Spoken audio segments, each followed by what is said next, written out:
18 August 1945 तैहोकू विमानतळ Taiwan. एक विमान आकाशात झेपावतं. त्यात होते, तुम मुझे खून दो मैं तुम्हें आझादी दूंगा असे क्रांतिकारी आव्हान देणारे आपले नेताजी सुभाषचंद्र बोस. अरे पण हे काय? काही क्षणातच घडते इतिहासातील सर्वात गूढ घटना.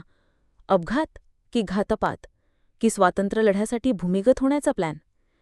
नेताजी सुभाषचंद्र बोस, भारतीय स्वातंत्र्य संग्रामातील सिंह, जपानी विमान अपघातात गंभीर जखमी होतात.